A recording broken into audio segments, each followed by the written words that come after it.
Didik TV KPM. Okey, sekarang kita tengok contoh soalan untuk bahagian B. Dalam bahagian B hanya ada 4 soalan, tapi untuk satu soalan mewakili 10 markah. Bermaksud di sini ada 40 markah.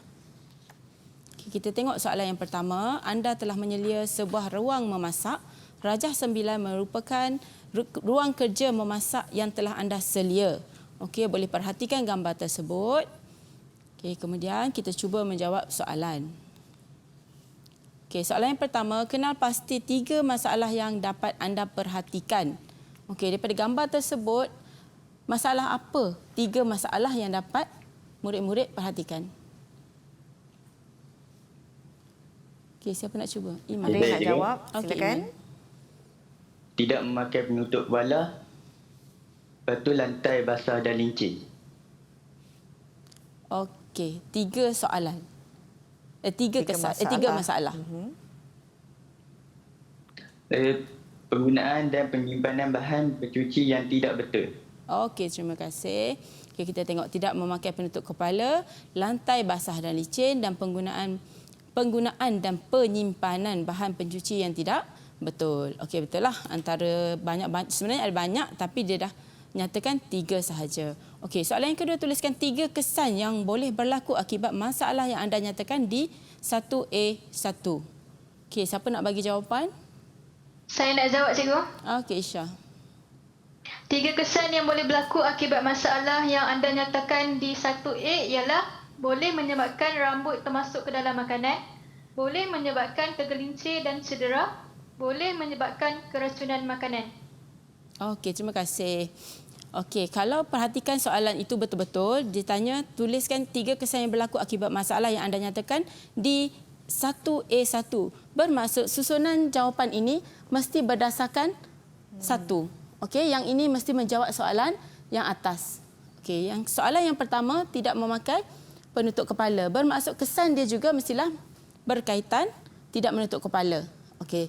Jadi tadi Isyah bagi boleh menyebabkan benda asing ataupun rambut termasuk ke dalam makanan. Betul lah dia menjawab soalan di 1. Okey, yang kedua juga sama. Lantai basah dan licin. Bermaksud dijawab kesan dia tadi boleh menyebabkan tergelincir dan juga cedera. Okey, yang ketiga boleh menyebabkan keracunan makanan. Menjawab kepada jawapan yang ketiga. Okey, betul, tahniah semua. Okey, yang ketiga, cadangkan 4 cara yang boleh anda lakukan untuk mengatasi masalah di 1A2. Silakan. Saya cuba, cikgu. Ya. Cadangkan 4 cara yang boleh anda lakukan untuk mengatasi masalah di 1A ialah memberi teguran kesalahan yang telah dilakukan oleh premis itu, mengenakan denda terhadap premis tersebut. Okey. Lagi 2. Saya cuba, cikgu. Okey, Putri nak cuba. Mengeluarkan surat amaran dan mengeluarkan notis penutupan sementara. Okey, tahniah. Terima kasih. Okey, cuba perhatikan betul-betul. Soalan dia cadangkan 4 cara yang boleh anda lakukan untuk mengatasi masalah di 1A2. Tetapi berbalik semula kepada soalan yang pertama tadi, yang mula-mula sebelum gambar tadi kan. Okey, dekat situ dia dah cakap anda sebagai penyelia. Bermaksud cara yang boleh anda lakukan untuk mengatasi itu adalah sebagai penyelia, bukan sebagai pengusaha premis. Okey, jadi jawapan yang diberikan oleh murid-murid tadi betul. Selaku penyelia, kita memberikan teguran, kita memberikan surat amaran. Okey, sekiranya murid-murid menjawab mengemas semula ruang kerja ataupun menyimpan di tempat yang sepatutnya, itu salahlah, jawapan itu salah sebab tidak menjawab soalan yang ditanya. Sebab kita sebenarnya adalah penyelia. Okey? Okey, seterusnya kita tengok soalan yang kedua. Silakan. Kementerian Kesihatan Malaysia akan sentiasa membuat pemeriksaan kebersihan di premis makanan. Premis yang tidak bersih akan menyebabkan makanan tercemar. Soalan yang pertama, nyatakan 4 punca makanan tercemar. Siapa nak jawab? Ada yang nak jawab? Saya, cikgu. Okey, cuba. Silakan. 4 punca makanan tercemar ialah bahan kimia, haiwan dan serangga perosak. Okey, lagi 2. Saya, cikgu. Okey. benda asing dan mikroorganisma. Okey, kita tengok betul ataupun tidak. Okey, bahan kimia, haiwan dan serangga perosak, benda asing dan juga mikroorganisma. Okey, yang ini jawapan dia memang tepatlah. Okey, punca dia hanya ada 4. Tadi kalau kita ingat semula slide kita yang sebelum-sebelum ini, pembelajaran kita yang sebelum-sebelum ini bermaksud kita ada 4 punca makanan tercemar. Okey, jadi jawapan yang diberikan oleh murid-murid semua betul lah. Okey, yang kedua, berikan satu contoh bagi setiap jawapan di A di atas.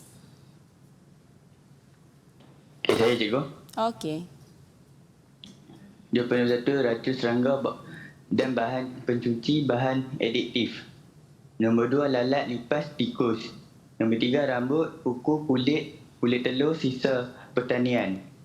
Nombor 4, bakteria, kulapuk, fungus, yeast. Okey, terima kasih. Okey, soalan ini pun konsep dia sama, bentuk dia sama seperti soalan tadi, bermaksud berikan satu contoh bagi setiap jawapan di A di atas. Bermaksud mesti merujuk kepada jawapan di atas. Okey, racun serangga ni merujuk kepada bahan kimia. Menjawab soalan yang pertama. Okey, dan yang kedua pun sama, haiwan dan serangga perosak. Okey, menjawab jawapan yang kedua. Okey, yang ketiga pun samalah, menjawab jawapan yang ketiga dan yang keempat. Okey, cuma di sini diberi banyak kan? Okey, sebenarnya untuk 4 markah ni boleh jawab setiap satu sahaja.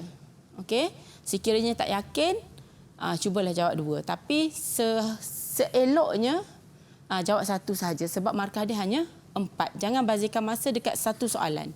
Okey? Okey, yang seterusnya yang terakhir, berikan 2 akibat daripada makanan tercemar. Apa yang boleh menyebabkan kesan dia? Apa kesan dia daripada makanan tercemar? Siapa Boleh nak saya jawab? Okey, cuba. Silakan Putri. Keracunan makanan, sakit perut, Okey, boleh terima juga kasih. loya. Okey.